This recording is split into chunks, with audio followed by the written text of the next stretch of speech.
तो हेलो, नमस्कार दोस्तों और बच्चों, कैसे हो आप सब।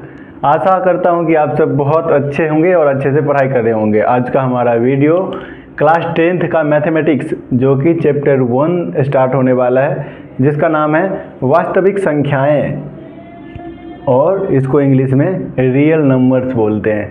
Real numbers. अच्छा, ये वीडियो किसके लिए ज़रूरी होने वाला है?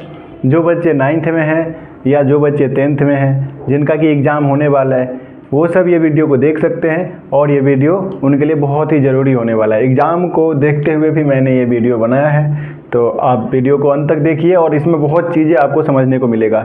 हिंदी और इंग्लिश दोनों मीडियम को मैंने कवर करने की कोशिश की है, तो आप ध्यान से वीडियो को अंत तक देखिए। नंबर सिस्टम ये चैप्टर का नाम है, जिसमें वास्तविक संख्याएं हैं, फर्स्ट चैप्टर। और इससे पहले आपको जानना पड़ेगा नंबर्स के बारे में। नंबर्स मतलब कि संख्याएं। और यहाँ पे देखिए आप, संख्याएं दो तरीके का होता है। पहला जो कि होती है वास्तविक संख्याएं। वास्तविक संख्याएं को हम रियल नंबर्स बोलते हैं, जो कि चैप्टर का हेडिंग है हमारा, वास्तविक संख्या। और दूसरा इमेजिनरी नंबर, काल्पनिक संख्याएं। काल्पनिक मतलब कल्पना करना। तो काल्पनिक संख्याएं में एग्जाम्पल भी देख सकते हो। रूट के अंडर में है -1, root under -3, root under -5 and root under -2। ये रूट के अंदर में 1, 2, 3, 4, 5 कोई भी संख्या जो रूट के अंदर में माइनस में हो, उसको हम काल्पनिक संख्याएं बोलते हैं, इमेजिनरी नंबर बोलते हैं। और रियल नंबर में देखिए आप, -3, 2/3, 5, 7, √3 एंड -√5। ध्यान देना आप, यहाँ पे ये जो है माइनस बाहर है, रूट से बाहर माइनस है, तो ये वास्तविक संख्याएं हैं। और देखो, इन सब की परिभाषाएं रट रट के आप परेशान हो, क्योंकि आपको समझना है और मैं समझाने के लिए आया हूँ। तो इसकी परिभाषाएं आप कहीं से गूगल से लिख सकते हैं। वास्तविक संख्याएं जो कि हम जो संख्या रेखा होता है उस पर हम उसको दर्शा सकते हैं। तो आपको परिभाषा रटने की ज़रूरत नहीं है, बस समझना है। एग्जाम्पल जैसे कि आप देख रहे हो। अब हम बात करें वास्तविक संख्या की, रियल नंबर्स की, तो वो भी दो तरीके से हम समझ सकते हैं। इसका भी दो भाग है। पहला परिमेय संख्या बोला जाता है और दूसरा अपरिमेय संख्या, rational number and irrational numbers. तो रेशनल नंबर जो है, जिसको हम p/q के रूप में लिख सकते हैं। शायद आपने पिछली कक्षा में ये पढ़ा होगा। तो पिछले क्लास में आपने जाना था कि p/q के हम लिखेंगे रूप में, लेकिन जो q होगा, जो इसका नीचे अंश और हर, आपको पता है कि अंश और हर होता है, ऊपर अंश और नीचे हर। तो इसका हर जो है q, ये q = 0 नहीं होना चाहिए, मतलब नीचे 0 नहीं होना चाहिए। जैसे कि देखो 2/3, 4/7 या 0 या 4, लेकिन नीचे जो है इसमें हम 1 रख सकते हैं। आपको पता ही होगा ये बात कि कोई भी संख्या हम 1 रखेंगे तो वो उतना ही माना जाता है, क्योंकि 1 से आप इसको गुना या भाग करोगे तो उतनी ही संख्या प्राप्त होगी आपको। 4 × 4, या फिर 1 को 4 से मल्टीप्लाई करो तो 4 ही मिलेगा। चलिए, यहाँ तक तो आपको समझने में कोई दिक्कत नहीं हुआ होगा मुझे लगता है। तो p/q के रूप में लिखेंगे, उसको हम परिमेय संख्या बोलेंगे। और इस परिमेय संख्या का दशमलव प्रसार जो है शांत या अशांत आवृत्ति का होता है। पहला एग्जाम्पल 1/8 शायद आपको शो हो रहा होगा, 1/8 लिखा हुआ है, दूसरा 2/3। तो अब हम समझते हैं कि यहाँ पे दशमलव प्रसार शांत या अशांत आवृत्ति की कैसे होती है। देखिए, यहाँ पे फर्स्ट नंबर पे है 1/8। इसका सीधा सा मतलब है कि हम 8 जो है इसको देखो, तो 1 में हम भाग दे रहे हैं, तो हम क्या करेंगे, पहले 0 लगाएंगे, क्योंकि और दशमलव लगाएंगे, फिर यहाँ पे 10, 0 लगाने के बाद ये हो गया। और 8 को हम कितनी बार में लगाएंगे तो आएगा 10, एक ही बार में आएगा, जो कि 10 नहीं आएगा, 8 आएगा, और हमारे पास मिल गया 2। अब क्योंकि हमने दशमलव पहले लगा दिया है, 0 भी लगा दिया, तो आप कितनी भी 0 आप यहाँ पे डाल सकते हैं, नीचे जितनी भी संख्याएं आएगी। अब हम 8 दूनी होता है 16, और फिर हमारे पास बच गया 4, और 4 फिर 0 लगाएंगे तो 8 कितनी बार में जाएगा, 8 × 5 = 40, और हमारे पास शेष रह गया 0। सीधा सा मतलब है कि देखिए अब यहाँ पे यह जो है संख्या शांत है, 0.125। तो 1/8 जो है ये शांत दशमलव प्रसार, इसी को हम कहेंगे। अब दूसरा एग्जाम्पल हम लेते हैं और इसमें आप समझने की कोशिश करना, और वीडियो पॉज करके भी आप देख सकते हो फिर से दोबारा, अगर नहीं समझ आती है तो। अगेन नेक्स्ट एग्जाम्पल,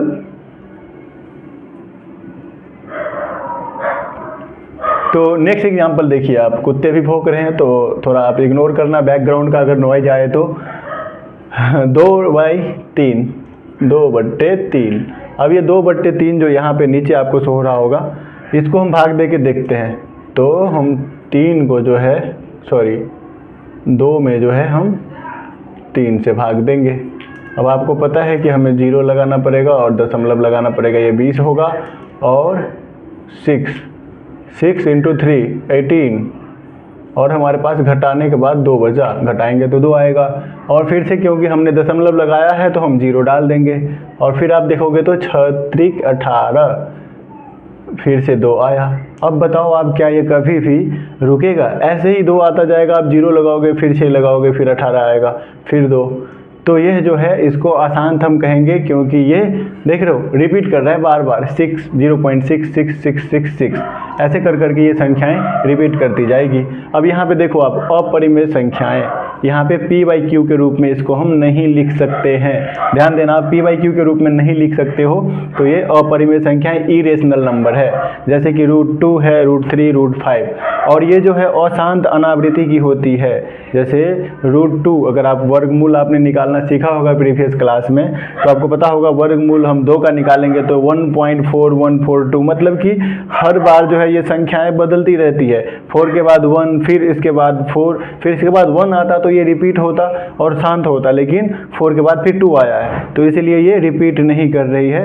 और इसको हम क्या कहेंगे? अशांत अनावृत्ति, मतलब बार बार संख्याएं चेंज होती। परिमेय संख्या जानने के बाद अब देखो, परिमेय संख्या आपने नीचे तक जाना था, उसके बाद परिमेय संख्या के भाग के बारे में जानते हैं। कितने पार्ट है परिमेय संख्या का? इसमें 2 पार्ट्स है। पहला जो कि भिन्न कहा जाता है, उसको भिन्न मतलब फ्रैक्शन। फ्रैक्शन का मतलब सीधा सा है अर्थ कि p/q के रूप में हम जिसके लिखेंगे, और p/q मतलब बट्टे के रूप में लिख सकते हैं हिंदी में। और जहाँ पे q, देखो यहाँ पे गलती है, जहाँ पे q जो होगा, q बराबर 0 नहीं होना चाहिए और 1 भी नहीं होना चाहिए, ये ध्यान देना। यहाँ पे q बराबर 0 या 1 नहीं होना चाहिए, ठीक है। जैसे कि 2/3, 4/7 या 1/5 इस तरह रहेगा, तो ये है जो है यह फ्रैक्शन कहलाएगा, भिन्न कहलाएगा। अब सेकेंड नंबर पे पूर्णांक है। पूर्णांक जो है परिमेय संख्या का दूसरा रूप है, जिसको इंटीजर्स कहा जाता है। इंटीजर्स में आप देखोगे इसको भी हम p/q के रूप में लिख सकते हैं, और p/q के रूप में लिखेंगे तो यहाँ पे देखो कंडीशन क्या है, q बराबर जो है 1 आएगा, और ये ऑलवेज हमेशा आएगा q बराबर 1। q मतलब नीचे का जो हर है वो हमेशा आएगा 1। और जैसे कि -3, -2, -1 या 0, 1, 2, 3 ऐसे करके एक्सेट्रा बढ़ता जाएगा जितनी भी संख्याएं हैं। अब देखो माइनस में भी है और प्लस में भी है, यहाँ पे आप देख रहे हो, इसको हम पूर्णांक कहते हैं, पूर्णांक इंटीजर्स। अब इंटीजर्स के बारे में आगे फिर से डिटेल में जानते हैं। इंटीजर्स भी यहाँ पे 3 तरीके से हो सकता है। अब 3 तरीके से जानने के लिए पहला जो है वो ऋणात्मक है। ऋणात्मक मतलब जो माइनस में संख्याएं हो, नेगेटिव इंटीजर्स, ऋणात्मक पूर्णांक। और सेकेंड नंबर पे शून्य पूर्णांक। शून्य पूर्णांक मतलब 0 इंटीजर्स। और थर्ड नंबर पे धनात्मक पूर्णांक, positive integers. Positive integers, negative integers और 0 इंटीजर्स। ऋणात्मक में आप देखोगे तो -1, -2, -3, -4, -5 ऐसे एक्सेट्रा जितने भी है संख्याएं वह माइनस में आएगी, वह लाखों करोड़ों जितनी भी संख्याएं हैं। और 0 पूर्णांक में सिर्फ 0 और 0 ही आएगा। अब धनात्मक पूर्णांक मतलब जो प्लस में हो, और प्लस में आप शुरू करोगे तो 1, 2, 3, 4, 5, 6, 7, 8 एक्सेट्रा एक्सेट्रा जितनी भी संख्याएं वो प्लस में होगी और बढ़ती जाएगी। अब देखो शून्य पूर्णांक और धनात्मक पूर्णांक को हम जब मिलाते हैं तो यह बनता है होल नंबर, मतलब पूर्ण संख्या। पूर्ण संख्या मतलब जो 0 से स्टार्ट हो, तो 0, 1, 2, 3, 4, 5, 6, 7, 8, 9, 10 एक्सेट्रा जितनी भी संख्याएं हैं वो बढ़ती जाएगी। लेकिन कंडीशन क्या है, 0 में 0 भी हमें ऐड करना पड़ेगा तो हम पूर्ण संख्या बनाएंगे, ठीक है। तो अब ये चारों पांचों चीज़ आपने जाना है। अभी तक में आपको कोई भी दिक्कत है तो आप कमेंट करिए। इसी वीडियो में हम क्वेश्चन भी करेंगे, जो 10th का है 1.1 एक्सरसाइज, वो एक्सरसाइज भी करेंगे और प्रश्न भी बनाएंगे, एक एग्जाम्पल भी लेंगे जो बहुत ही इंपॉर्टेंट है।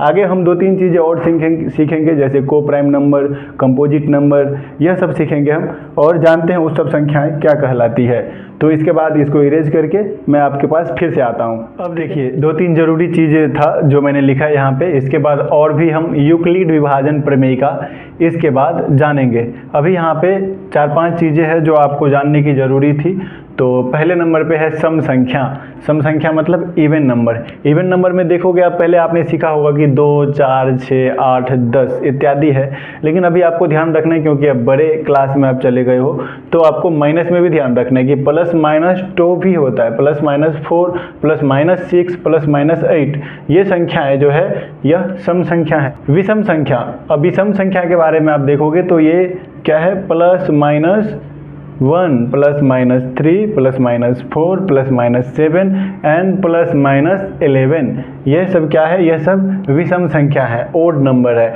ओड नंबर क्यों है, क्योंकि ये खुद से या फिर एक से और बाकी किसी से भी भाग नहीं होगा। आगे नीचे देखोगे प्राइम नंबर भी और भाज्य संख्या भी लगभग इसी तरह है, लेकिन ये प्लस माइनस दोनों में हो सकता है, विषम संख्या और सम संख्या आपने देखा। अब नीचे थर्ड नंबर पे जो कि प्राइम नंबर है, अभाज्य संख्या। अभाज्य संख्या का नाम से ही पता चल रहा है आपको कि ये भाज्य नहीं है, अभाज्य है, मतलब इसको भाग नहीं किया जा सकता किसी और संख्या से, लेकिन ये जो है ये खुद से भाग हो जाएगा और खुद के अलावा भी एक से भाग होगा। लेकिन एक से भाग दोगे आप 2 को, जैसे कि पहले, तो हम यहाँ पे लिखेंगे 2 तो आ जाएगा, और या तो 2 को हम 2 से ही भाग देंगे तो ही आएगा। लेकिन और कोई संख्या है जो है खुद के अलावा और एक के अलावा और कोई संख्या इसको भाग नहीं दे सकता, इसलिए ये अभाज्य संख्या है, प्राइम नंबर है। इसी तरह 3 या 5 का भी एग्जाम्पल ले सकते हो आप। अगर थर्ड का ले तो 3 का भी हम क्या करेंगे,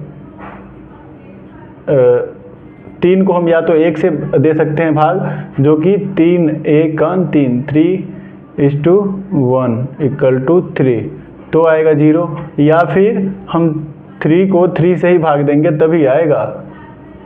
बाकी कोई भी संख्या जो है इसको भाग नहीं कर सकता, इससे आपने समझ गए होंगे।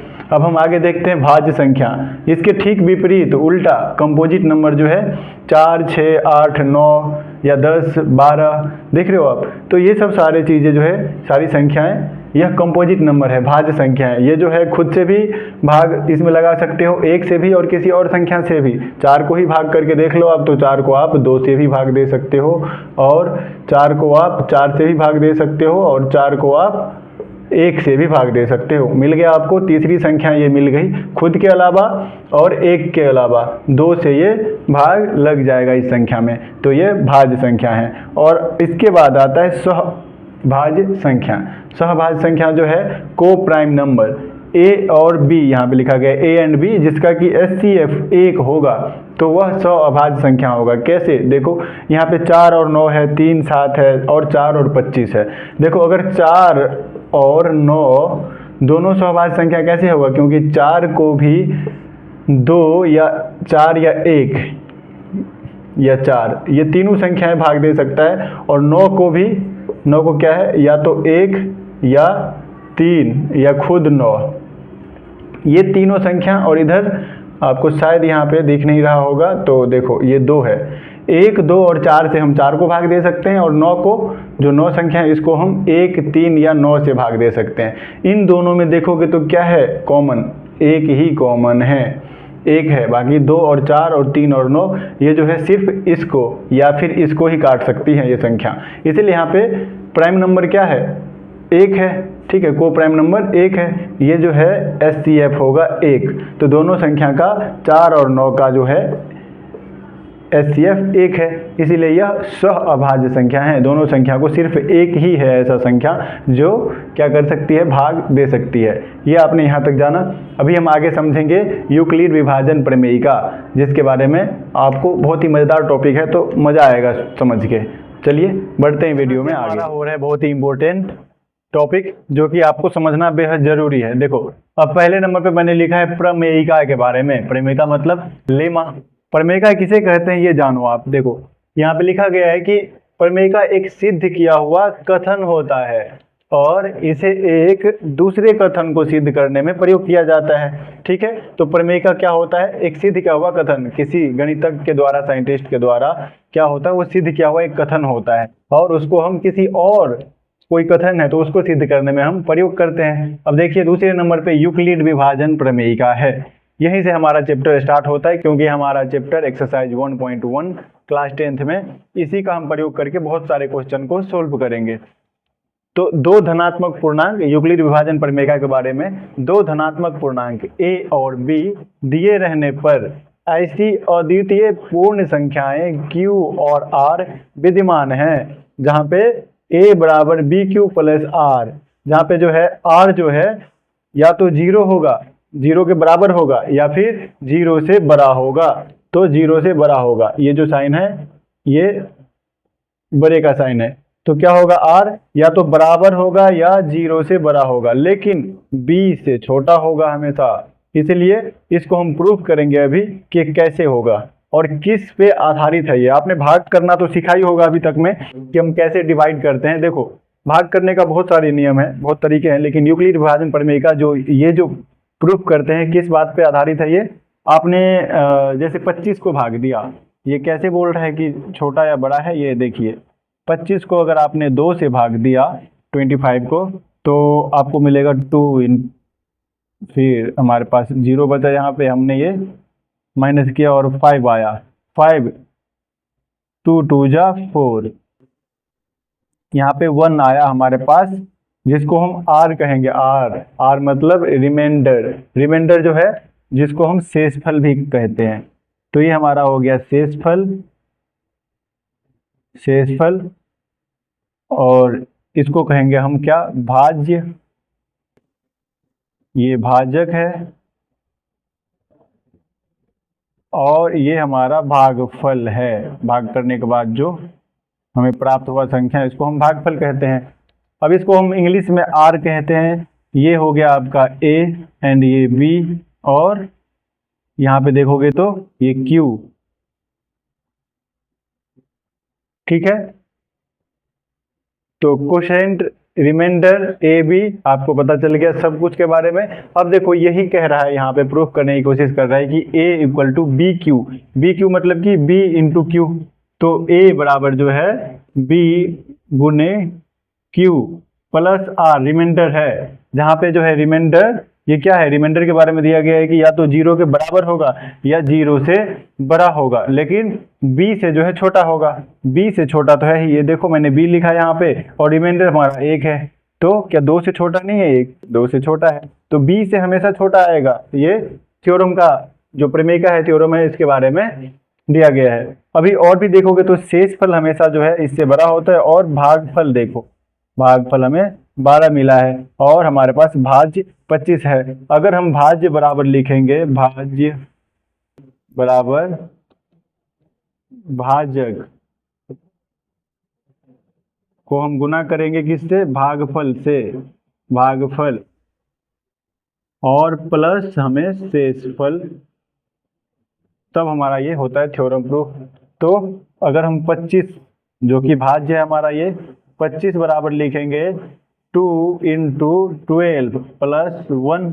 ठीक है, तो आपको पता चला कि कैसे ये जो है यहाँ पे दिया गया है a बराबर बी क्यू प्लस आर, ये किस चीज पे आधारित है, ये इस चीज पे आधारित है कि भाग हम कैसे करते हैं, और ये हमेशा प्रूफ किया हुआ चीज है। तो अभी आपने जाना कैसे हम समझते हैं इसको। बाकी आगे हम बढ़ते हैं, और आगे बढ़ने से मैं बता दूं आपको, आपने चैनल को सब्सक्राइब नहीं किया तो अब सब्सक्राइब कर लीजिए। आपके लिए जो है मैथमेटिक्स का वीडियो लगभग डेली मैं डालने की कोशिश करूंगा, और मैथ आपको बहुत अच्छे से समझ आएगा। अब देखिए दोस्तों, एल्गोरिथम के बारे में जानेंगे और यूक्लिड विभाजन एल्गोरिथम जो है उसके बारे में समझेंगे। यहाँ से और भी इम्पोर्टेंट टॉपिक है, तो आपको ध्यान देना है, क्योंकि अब हम एक्सरसाइज और एग्जाम्पल्स लेंगे जिससे आपको बेहतर समझ आएगा। यहाँ पे थ्योरी है, उसको देख के घबराना नहीं है कि ये क्या चीज़ है। जैसे आप प्रैक्टिकल करने लगेंगे आपको और अच्छे से समझ आएगा। फिलहाल अभी इसको हम समझते हैं यहाँ पे क्या लिखा गया है। देखो यहाँ पे एल्गोरिथम है। एल्गोरिथम जो है एक सुपरिभाषित चरणों की एक श्रृंखला होती है, और जो कि एक विशेष प्रकार की समस्या को हल करने की एक विधि या फिर प्रक्रिया प्रदान करती है। एल्गोरिथम क्या चीज़ है? एल्गोरिथम आपको पता है कि कोई कंप्यूटर सिस्टम, बहुत सारी चीज़ें बनती है जिसको कोडिंग डिकोडिंग किया जाता है, एल्गोरिथम के हिसाब से वो काम करता है। उसका सबका अलग अलग एल्गोरिथम होता है, यूट्यूब का भी अलग एल्गोरिथम है। तो सुपरिभाषित चरण की एक श्रृंखला है, ठीक है। एक चरण मतलब मान के चलो कि एक ये ऐसे बॉक्स दिया गया है, आपने देखा होगा बहुत सारे, और यहाँ पे एक चरण 1 है, यहाँ पे 1 है, फिर चरण 2 है, ऐसे करके। और इसको आपको सोल्व करने के लिए एक पैटर्न दिया गया होता है, एक श्रृंखला, एक पैटर्न होता है। उस पैटर्न को आपको समझ के जो है एल्गोरिथम का उपयोग करके उस प्रॉब्लम को सोल्व करना होता है। तो जहाँ पे समस्या है वहाँ पे समाधान तो है ही। तो एल्गोरिथम के बारे में आपने जाना। अब देखो यूक्लिड विभाजन एल्गोरिथम क्या है। यूक्लिड विभाजन एल्गोरिथम दो धनात्मक पूर्णांक, कोई भी धनात्मक पूर्णांक हो सकता है, मान लीजिए आप a और b है, इसके जगह पे आप संख्याएं भी रख सकते हैं, 1 2 3 4 5 इत्यादि। और लेकिन यहाँ पे कंडीशन क्या है? a जो है हमेशा b से बड़ा होगा, और इसका HCF मतलब दो धनात्मक पूर्णांक है, मान लीजिए a b, जहाँ पे जो है a बड़ा है b से और HCF ज्ञात करना है इसका। तो इसके लिए जो है चरण है, उस चरण को हम फॉलो करेंगे। पहले चरण में क्या है? a और b के लिए यूक्लिड विभाजन प्रमेयिका। देखो अब हम शॉर्टकट में प्रयोग करेंगे तो u से यूक्लिड विभाजन प्रमेयिका का प्रयोग करेंगे। इसलिए हम ऐसे q और r ज्ञात करते हैं कि a बराबर बी क्यू प्लस आर होता है। ये पहले ही आपने अभी जाना है कि कैसे हम सोल्व करते हैं। a बराबर बी क्यू प्लस आर, जहाँ पे r जो है या तो बराबर होगा 0 के या 0 से बड़ा होगा, लेकिन माइनस में नहीं होगा, या फिर b से बड़ा नहीं होगा, b से छोटा होगा। और a और b आपको मैंने अभी समझाया कि कोई भी संख्या है जैसे भाग करते हैं तो यहाँ पे a होता है, ये b होता है, और यहाँ पे क्या होता है? यहाँ पे होता है q कोसेंट, और जो हमारे पास आता है रिमाइंडर उसको हम r कहते हैं। भाग करने की विधि तो आपको पता ही है। तो ये b है और बीच में a, जिसको भाजक, भागफल, शेषफल, ठीक है, अभी आपने जाना है तो भूलना नहीं है हमें। अब यहाँ पे कंडीशन भी दिया गया है जो कि मैंने प्रूफ करके भी आपको बताया अभी। अब दूसरे चरण में यहाँ पे क्या कि यदि r बराबर 0 है तो फिर b पूर्णांक के लिए a और b का HCF होगा। अब यहाँ पे r अगर 0 आ जाता है तो जो यहाँ पे b है उसको हम क्या कहेंगे? HCF कहेंगे। वही होगा HCF क्या है? हाईएस्ट कॉमन जो फैक्टर है, ठीक है, हाईएस्ट कॉमन फैक्टर को हम HCF कहते हैं। और यहाँ पे फिर दिया गया है कि यदि r बराबर 0 नहीं है, r बराबर 0 नहीं है, तो फिर हम क्या करेंगे? यूक्लिड विभाजन परिमेयिका का प्रयोग करेंगे। और b और r के लिए, b और r के लिए मतलब इसके लिए और इसके लिए मैं अभी प्रैक्टिकल करके बताऊंगा तो फिर आपको और अच्छे से समझ आएगा। अभी आपको समझ लेना है क्या कह रहा है यहाँ पे, ठीक है। अब तीसरे चरण में यहाँ पे बात करें तो ये कह रहा है कि इस प्रक्रिया को, ये जो चरण 1 और 2 की प्रक्रिया है, इसको तब तक जारी रखना है जब तक कि 0 न प्राप्त हो जाए। और जैसे ही अंतिम में 0 आएगा तो जो लास्ट वाला अंतिम वाला जो होगा भाजक, वही हमारा HCF होगा, ठीक है। अभी देखो एक एग्जांपल हम लेते हैं, मैं थोड़ा सा यहाँ पे इरेज करूँगा फिर आपको बताऊँगा कि कैसे हम जानेंगे, ठीक है। ये तीनों को आप एक बार यहाँ पे स्क्रीनशॉट ले लो, ये पढ़ लेना, जिससे कि आपको जल्दी समझ आएगा। स्क्रीनशॉट लेके आप रख लीजिए, ठीक है। और हम चलते हैं एक एग्जाम्पल की तरफ। देखो यहीं पे मैं एग्जाम्पल समझा रहा हूँ।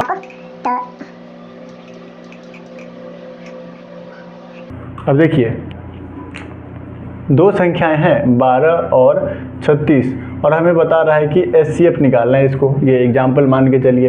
अब इसमें हम HCF निकालेंगे तो आपको पता है पहले हमें A या B डिसाइड करना पड़ेगा, क्योंकि A जो है बड़ा होगा। तो यहाँ पे A क्या होगा? A बराबर 36 और B बराबर 12, क्योंकि A जो है बड़ा है B से, ठीक है। ये ध्यान रखना है आपको, इतना आपको हर बार लिखना है, ठीक है। अब क्या करना है आपको A निकालना है। तो A इक्वल टू पता है आपको, यहाँ पे मैं लिख रहा हूँ A equal to B into Q plus R। यहाँ पे क्या क्या हो सकता है? A बराबर है 36, ठीक है। अब 36 का बराबर करेंगे तो क्या होगा? 36 बराबर होगा 12 इंटू, और 12 कितनी बार मल्टीप्लाई है बताओ? 12 गुने 3 प्लस 0, ठीक है। तो 12 3 36 हो गया। ये A फिर B Q और R, ठीक है। आपने इससे जाना कि कैसे हमें, और यहाँ पे HCF क्या होगा? यहाँ पे HCF 12 होगा। भाग करके भी आप देख सकते हो, 36 को हमें 12 से करना है डिवाइड, तो 12 3 36, और यहाँ पे 0 आ रहा है। तो जो यहाँ पे आ रहा है ये भाजक, उसको हम HCF मानेंगे। और क्योंकि ये संख्या जो है 12 को भी और 36 को भी पूर्णतः विभाजित कर देगी और शेषफल 0 आएगा। अभी हम एक एग्जाम्पल लेंगे, आपको कहीं जाना नहीं है, वीडियो पे रहना है। और एग्जाम्पल जो आपके बुक में दिया गया, एग्जाम में भी पूछा जाता है, परीक्षा में कई बार पूछा गया एग्जाम्पल, वो एग्जाम्पल समझेंगे और इस एग्जाम्पल से आप अच्छे से समझ पाओगे कि कैसे हम ये सारे चरण जो दिया गया है और श्रृंखला और पैटर्न उस सबको समझेंगे। चलिए इस एग्जाम्पल को देखते हैं। ये एग्जाम्पल बहुत ही इंपॉर्टेंट है। एग्जाम्पल में दिया गया है कि 4052 और 12576 का एचसीएफ जो है यूक्लिड विभाजन प्रमेय का प्रयोग करके हमें निकालना है। तो आपको पता है पहले हमें ए और बी डिसाइड करना है, कौन सी बड़ी संख्या है और कौन सी छोटी। ये बड़ी संख्या है और आपको 12576 जो है बड़ी है, किससे? 4052 से। यहाँ पे जो है ए बराबर होगा 12,576 एंड बी इक्वल टू 4052।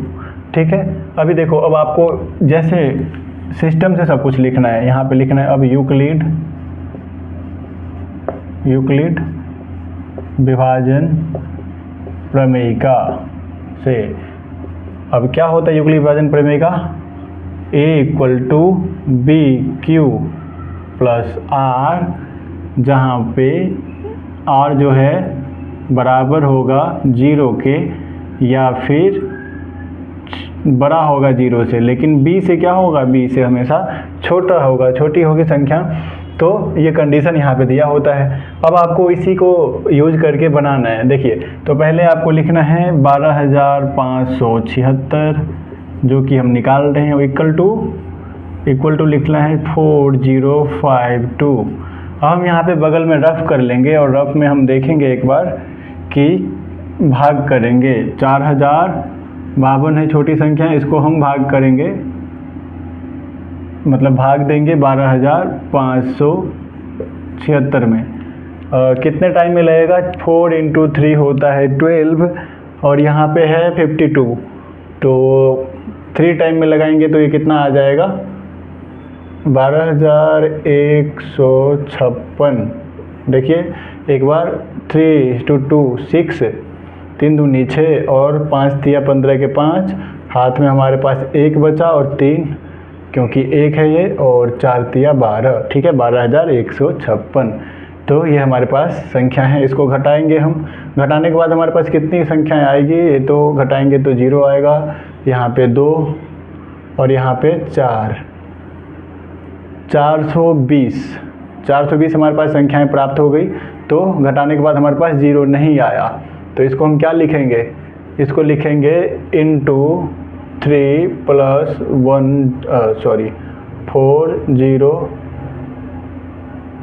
420 यहाँ पे 420 है। तो 12576 इक्वल टू 4052 गुने 3 प्लस 420, क्योंकि 420 हमें घटाने के यहाँ पे मिला। अब हम क्या करेंगे? अब हम, आपको पता है कि जो चरण 3 था, अभी आपने पढ़ा, चरण 3 में बताया गया था कि अगर 0 नहीं आता है तो क्या करते हैं हम? b को, ये a है, ये b है और ये q और ये r रिमाइंडर। ठीक है, तो b और r को हमेशा हम लेते रहेंगे। b और r हम लिखते हैं और देखिए फिर से हम करते हैं। सेकंड नंबर पे हम लिखेंगे अब 4052, क्योंकि हमें b लेना है, और इक्वल टू कितनी है? 420 क्योंकि r हमें लिखना है। अब हम क्या करते हैं? 420 और 4052 इन दोनों को देखिए, 420 को जो है इसमें भाग देना है। तो हम कितने टाइम लगाएंगे इसको? तो आएगा 420 है। एक बार देखिए, आप करके देखिए कैलकुलेटर से। 9 टाइम मैंने बना रखा है, तो 9 टाइम में ये आएगा कितनी? देखिए मैं भी देख लेता हूँ, क्योंकि कैलकुलेशन में आपको ज़्यादा टाइम ना लगे, और टाइम क्योंकि इम्पोर्टेंट है। 3780 मेरे पास कॉपी में बना हुआ है, तो 3780 मिलता है। और इसको आप माइनस करिएगा तो कितनी संख्या है, कितनी आएगी? 272 आया। तो आपको पता है कि हमेशा b और r को हम लिखते हैं। अब यहाँ पे क्या करेंगे? इंटू 9 + 272। देखिए इससे आपका कंसेप्ट क्लियर होता जाएगा। ये हम जब तक करेंगे तब तक कि 0 हमें ना मिल जाए, और 0 लाने के लिए अब आपको क्या करना पड़ेगा? फिर से b और बी और आर को लिखेंगे तो बी हमारे पास कितना है 420 इक्वल टू 272 आर है। अब फिर से हम क्या करेंगे, 272 से हम भाग देंगे 420 में, और 420 में जब आप 272 से भाग देंगे तो हम एक ही टाइम में इसको लिख सकते हैं, क्योंकि 272 का जाहिर सी बात है 500 से ज़्यादा आ जाएगा। तो 272 और घटाएंगे तो हमारे पास कितनी आएगी, घटाने के बाद आपको मिल रहा है 148। देखिए बार बार कैलकुलेटर खुद से घटाना चाहिए वैसे, तो 148 आया जो कि 0 नहीं है। तो फिर से बी और क्यू को लिखेंगे, पहले यहाँ पे लिख लेंगे हम मल्टीप्लाई 1 + 148, ठीक है। ये ऐसे हर बार लिखते जाएंगे, आप देख रहे हो हर बार जो हम बी और आर को ले रहे हैं, तो बी और आर यहाँ पे भी हमने लिया, फिर इसके बाद बी और आर लिया, बी मतलब जो ए और बी और आर को ले रहे हैं, तो यहाँ पे हमने 420 और आर 272 हमने लिखा था। और फिर हम आगे जाते हैं यूक्लिड विभाजन परिमेय के हिसाब से, तो हमारे पास है बी 272 को हम लिखेंगे इक्वल टू कितनी 148 जो हमारे पास आर है। अब हम 148 से भाग देंगे 272 में, और क्योंकि ये एक ही टाइम लगेगा, लगभग ये 150 के आसपास है, तो 300 हो जाता है, ये लगभग 296 के आसपास। तो 148 पता नहीं आपको नीचे दिख रहा है कि नहीं, अगर 148 है, मैं बोल भी रहा हूँ, 148 को माइनस करेंगे तो हमारे पास लिखा हुआ है मेरे पास डायरी में, तो 124 हमारे पास ये आ रहा है संख्या। 124 आए है, 124 क्योंकि अभी भी 0 नहीं आया, तो फिर से हम लिखेंगे गुणे 1 + 124, और 124 आप लिख रहे हो तो आपको क्या करना है आगे, फिर से बी और क्यू को लेना है, तो 148 बराबर 124, ये हर बार लिखते जाना है। अब 148 बराबर 124 का सीधा सा मतलब हुआ कि फिर से आपको भाग देना पड़ेगा। चलिए साइड में फिर लकीर खींच के भाग देते हैं एक बार, फिर कितनी संख्या है, 124 को हमें देना है 148 से भाग, ये भी एक ही बार में आएगा, तो 124 लिखेंगे, और घटाने के बाद हमें मिल रहा है कितनी, घटाने के बाद 24 मिल रहा है। हाँ जाहिर सी बात है 24 और 24 48 होता है। अब देखिए 24 आया है, मतलब कि हमारे पास अभी भी 0 नहीं आया, तो 124 गुणे 1 + 24 है शेषफल, तो 24 लिखना है। अब 24 आ गया, अब फिर से आपको वही करना है। अब देखो अब हमें लगता है कि हमें मिल जाएगी संख्या, तो अब क्या लिखना है हमें, 124 बराबर 24, क्योंकि बी और आर हमेशा, ये बी है और ये आर है रिमाइंडर, तो बी और आर हमने लिख लिया।